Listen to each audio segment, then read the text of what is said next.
오늘 우리에게 주신 하나님의 말씀 출애굽기 40장 1절부터 38절까지 말씀입니다. 출애굽기 40장 1절부터 38절까지의 말씀. 이제 봉독하겠습니다. 하나님의 말씀 경청하십시오. 주님께서 말씀하셨다. 너는 첫째 달 초하루에 성막 곧 회막을 세워라. 그리고 거기에 증거궤를 들여놓고 휘장을 쳐서 그 궤를 가려라.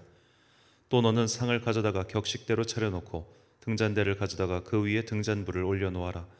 또 금 분향단을 증거궤 앞에 놓고 성막 어귀에 휘장을 달아라. 번제단은 성막 곧 회막 어귀 앞에 가져다 놓아라. 회막과 제단 사이에는 물두멍을 놓고 거기에 물을 채우라. 회막 주위로 울타리를 만들고 거기에 휘장을 치고 동쪽 울타리에다 낸 정문에는 막을 들이워라. 너는 예식용 기름을 가져다가 성막과 거기에 딸린 모든 것에 발라서 성막과 그 모든 기구를 거룩하게 구별하여라. 그러면 그것이 거룩하게 될 것이다. 너는 번제단과 그 모든 기구에 기름을 발라 제단을 성별하여라. 그러면 제단이 가장 거룩하게 될 것이다. 너는 물두멍과 그 밑받침에 기름을 발라 그것들을 성별하여라. 너는 아론과 그의 아들들을 회막 어귀로 데려다가 목욕을 하게 하여라. 그리고 너는 아론에게 거룩한 옷을 입게 하고 그에게 기름을 붓고 그를 거룩하게 구별하여 제사장으로서 나를 섬기게 하여라. 그의 아들들을 데려다가 그들에게 속옷을 입혀라. 그리고 내가 그들의 아버지에게 기름을 부은 것과 같이 그들에게 기름을 부어라. 그러면 그들이 나를 섬기는 제사장이 될 것이다. 그들은 기름 부음을 받음으로써 대대로 영원히 제사장직을 맡게 된다. 모세는 주님께서 그에게 명하신 것을 모두 그대로 하였다. 마침내 제2년 첫째 달 초하루에 성막을 세웠는데 모세는 밑받침을 놓고 널빤지를 맞추고 가로다지를 꿰고 기둥을 세워 성막을 완성하였다. 또 성막 위에 막을 펴고 그 위에 덮개를 덮었다. 이는 주님께서 모세에게 명하신 대로 한 것이다. 그렇게 한 다음에 증거판을 가져다가 궤 안에 넣고 그 궤에 채를 꿰고 궤 위에 속죄판을 덮었다. 궤를 성막 안에 들여놓고 휘장을 쳐서 증거궤를 막았다. 이는 주님께서 모세에게 명하신 대로 한 것이다. 회막 안 성막의 북쪽면 휘장 바깥에 상을 들여놓았다. 상 위에는 주님께 바치는 빵을 차려놓았다. 이것은 주님께서 모세에게 명하신 대로 한 것이다. 회막 안에 상 맞은쪽 성막의 남쪽 면에 등잔대를 놓고 주님 앞에 등잔을 올려놓았다. 이것은 주님께서 모세에게 명하신 대로 한 것이다. 금제단을 회막 안 휘장 안에 들여놓고 그 위에 향기로운 향을 피웠다. 이것은 주님께서 모세에게 명하신 대로 한 것이다. 또 성막 어귀에 막을 달고 성막 곧 회막 어귀에 번제단을 놓고 그 위에 번제물과 곡식 제물을 바쳤다. 이것은 주님께서 모세에게 명하신 대로 한 것이다. 회막과 제단 사이에 물두멍을 놓고 거기에 씻을 물을 채웠다. 모세와 아론과 아론의 아들들이 그 물로 손과 발을 씻었는데 회막에 들어갈 때와 단에 가까이 갈 때에 그렇게 씻었다. 이것은 주님께서 모세에게 명하신 대로 한 것이다. 울타리를 만들어서 성막과 제단을 둘러싸고 동쪽 울타리에다가 낸 정문에는 막을 달아 가렸다. 이렇게 모세는 모든 일을 다 마쳤다. 그때 구름이 회막을 덮고 주님의 영광이 성막에 가득 찼다. 모세는 회막에 구름이 머물고 주님의 영광이 성막에 가득 찼으므로 거기에 들어갈 수 없었다. 이스라엘 자손은 구름이 성막에서 거치면 진을 거두어 가지고 떠났다. 그러나 구름이 거치지 않으면 거칠 때까지 떠나지 않았다. 그들이 길을 가는 동안에 낮에는 주님의 구름이 성막 위에 있고 밤에는 구름 가운데 불이 있어서 이스라엘 온 자손의 눈앞을 밝혀 주었다. 아멘. 성막에서 회막으로 오란 제목으로 하나님의 말씀 선포하겠습니다. 이 출애굽기를 읽다 보면 우리가 용어상에 좀 혼동이 생기기가 쉽습니다. 왜냐하면 이 성막이라는 단어와 회막이라는 단어가 서로 약간 교차해서 쓰인다고 해야 될까요? 계속해서 어느 구절에서는 회막, 어느 구절에서는 성막이라고 이렇게 나오죠. 더구나 우리가 더 착각하기 쉬운 것이 우리말 번역에서 이 모세가 들고 다니는 이 개인용 텐트, 이 개인용 경건 훈련의 장소를 회막이라고 번역해 놨기 때문에 오늘 본문의 회막과 그 회막이 동일한 것이냐 우리가 그렇게 착각하기가 쉽습니다. 그런데 이 둘은 사실 다른 겁니다. 일단 단어 자체가 달라요. 그러니까 우리말 한자어는 똑같지만 사실 히브리어는 다른 히브리어입니다. 자, 오늘 본문 2절 말씀을 다시 보겠습니다. 너는 첫째 달 초하루에 성막 곧 회막을 세우고. 그러니까 본문이 이야기하죠. 성막이 곧 회막이다라는 겁니다.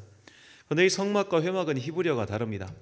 성막은 미시칸이란 말이고 회막은 모예드라는 뜻이에요. 그러니까 우리 한자어에서는 모일 회자를 써서 그냥 회막이라고 해놨지만 이 모에드에는 이 좀 모이다라는 의미보다는 좀 더 깊은 의미가 있습니다. 이 모에드는 히브리어 원어로는 야하드인데, 이 야하드는 첫 번째로 경건한 제사를 뜻해요. 그리고 두 번째로 모으다, 약혼하다, 결혼하다라는 의미가 있고, 마지막 세 번째로 재판장에 서다라는 뜻이 있습니다.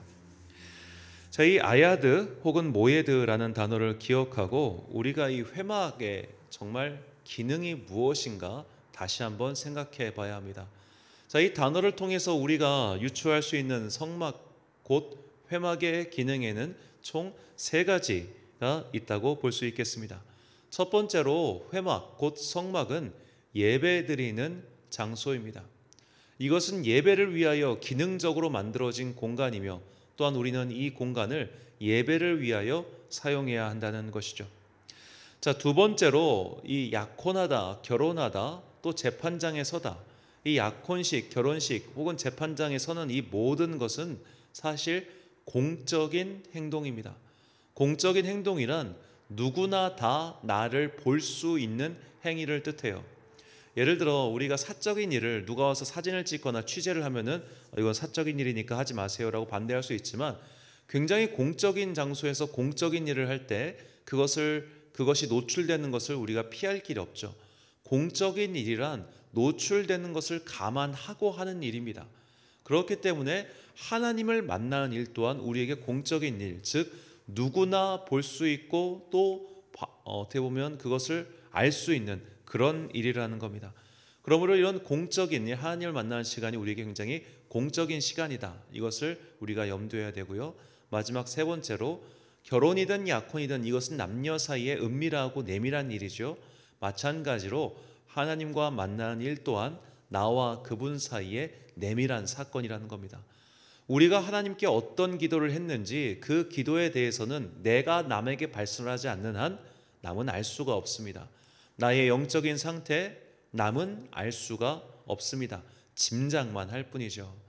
우리가 간혹 은사를 받았다고 하시는 분들 중에 마치 내가 당신에게 지금 어떤 일이 일어나고 있는지 알고 있어 라는 식으로 말하는 사람들이 간혹 있다고 합니다. 저는 실제로 그런 분을 뵌 적은 없는데, 자, 만약에 우리가 우리 삶 속에서 이런 분을 만났을 때 꼭 기억해야 될 것이 있습니다. 하나님이 그분에게 나의 일을 알려주신다고요? 하나님이 소위 말해 나를 위해 기도한다는 그 사람에게 내가 지금 어떤 생각을 가지고 있고 어떤 일을 겪고 있는지 나의 아주 개인적이고 은밀한 일을 그에게 알려주신다고? 여러분, 그런 일은 없습니다. 하나님이 왜 그에게 내 일을 알려주시겠습니까? 뭔가 물론 이제 굉장히 뭉뚱그려서 내가 저 사람을 위해 기도해야겠다, 저 사람이 뭔가 뭔 일이 있겠구나라고 짐작할 수 있게는 신호를 보내주시지만, 제가 지금 구체적으로 어떤 일을 겪고 있는지를 세세하게 말씀해 주시지 않는다는 거예요. 왜냐? 하나님은 인격적인 하나님이기 때문입니다. 우리가 간단히 이야기해서 어떤 상담사에게 내가 내 일을 다 이야기해 줬어요. 그 상담사가 다른 사람 불러다가 내 이야기 다 하면 우리 기분 좋겠습니까? 그 상담사 만나고 싶겠어요? 비밀 유지 의무는 어디다 팔아먹은 겁니까? 마찬가지로 하나님과 나 사이의 내밀한 일은 그분과 나만의 일입니다. 하나님께서는 그 비밀을 지켜주세요. 그렇기 때문에 마치 나에 대해서 잘 알고 있느냐, 너 지금 무슨 문제 있지? 라는 식으로 다가오는 그런 영적 사기꾼들에게 속지 마시기 바랍니다. 자, 이 성막의 곧 회막의 세 가지 기능, 즉 경건한 예배를 드리고 또한 공적인 장소이며, 그리고 나와 주님과의 내밀한 관계가 이루어지는 사적인 장소라는 것, 이 세 가지가 성막 곧 회막의 기본적인 기능이라는 것을 우리가 꼭 염두에 둬야 합니다. 왜냐하면 우리가 이제 성막이 성전이 됐고 성전이 오늘날 교회라고 이걸 등가적인 교환으로 가정한다면, 교회를 다니는 우리들 중에 이 세 가지 기능 외에 다른 것으로 교회를 다닐 수도 있기 때문이죠. 그리고 교회도 이 세 가지 기능 외에 자꾸만 다른 것을 그 안에 추가로 넣고 싶어하는 마음이 있기 때문입니다. 자, 뭐 이 말을 오해하시지 않기 바랍니다. 저는 교회 건물의 용도가 반드시 예배와 기도만을 위한 처소가 되어야 한다, 이 말씀을 드리는 것이 아닙니다. 교회 건물을 지역사회 주민들을 위한 용도라든지 혹은 믿지 않는 사람들을 위한 다양한 방법으로 사용할 수 있지요. 그렇게 공간을 개방해 주는 것은 교회가 지역사회를 위해서 또 이 땅에 소금과 빛의 사명을 감당하기 위한 아주 좋은 그리고 필수적인 사역이기도 합니다. 하지만 분명한 것은 교회를 그런 식으로만 사용하려고 하는 것은 안 된다는 겁니다. 그러니까 우리에게 1순위는 예배와 기도의 처소로서의 성전이에요. 1순위는 언제나 그것은 영원한 어떻게 보면 변할 수 없는 순위입니다.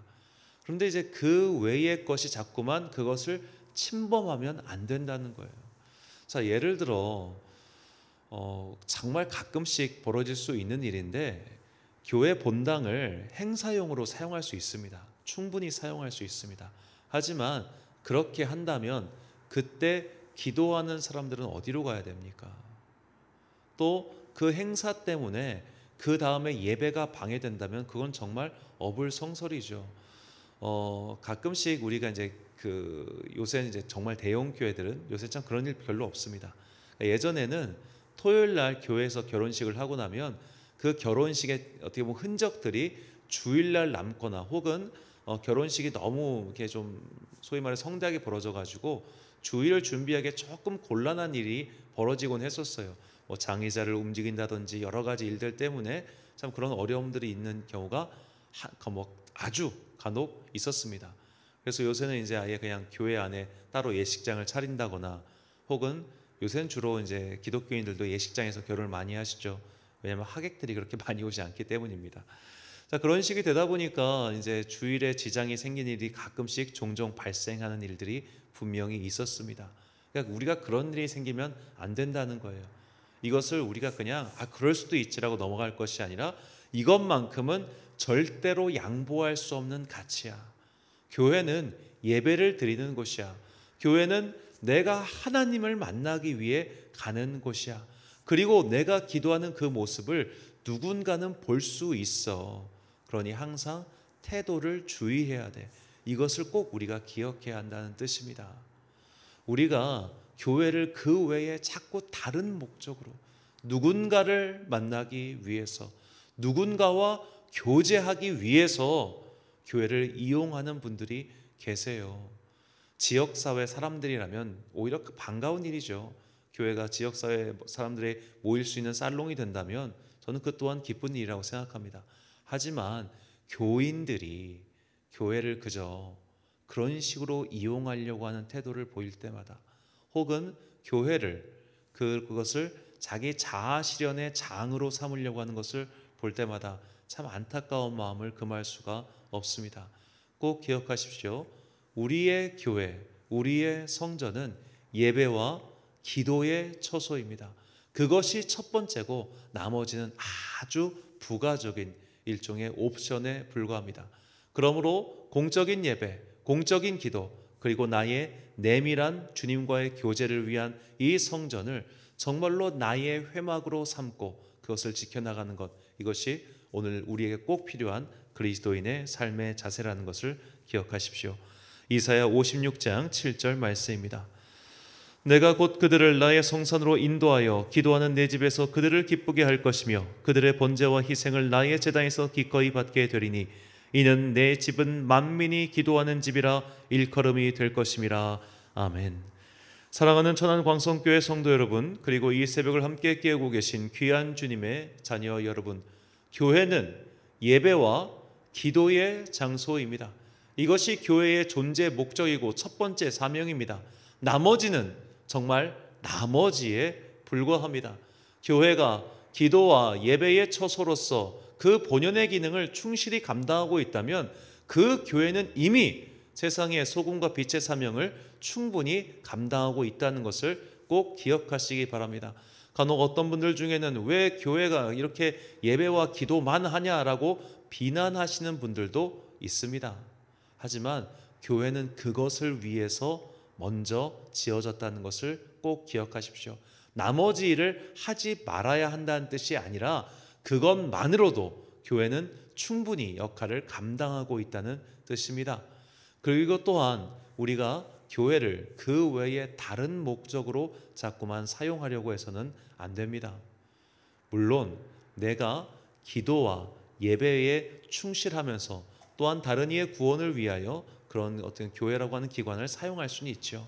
하지만 다른 목적, 사람들과의 그저 교제 혹은 나의 다른 목적을 이루기 위해서 교회를 이용하는 것은 금물입니다.